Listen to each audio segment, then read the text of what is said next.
I want to talk to you about silence. Silence.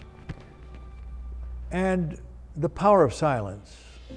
Maybe I'd even call it the sounds of silence, like the song.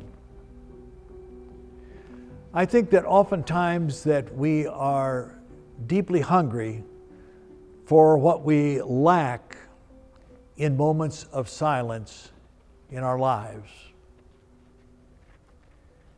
Have you been stunned into silence? Last Sunday, as I was preaching at another church, and just yesterday, I was stunned into silence. After the worship service last week, a woman came down the aisle and said to me, I want a copy of your pastoral prayer where you were praying for people. I said, sure, and I gave her a copy of it. And she said, this afternoon, my son will most likely die. I said, what? He went in for an operation, got a dreaded disease, and the doctors now have given up of being able to cure that disease. And she said, he has given up.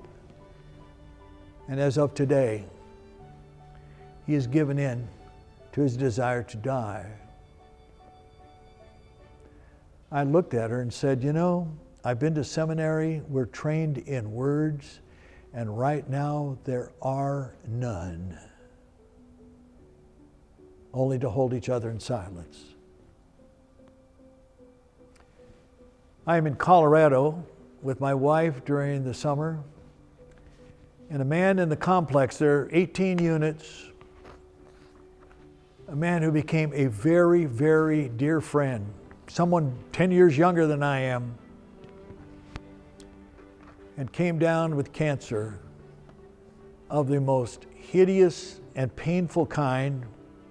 The day before we returned back here to Scottsdale, I drove down to Denver to see him, and we sat on the back patio of his home and recounted our friendship and our care for each other.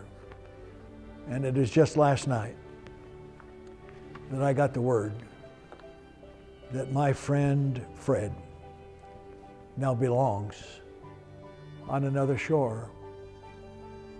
Somebody said of silence, a loving silence often has far more power to heal and to connect than the most well-intentioned words that we bring.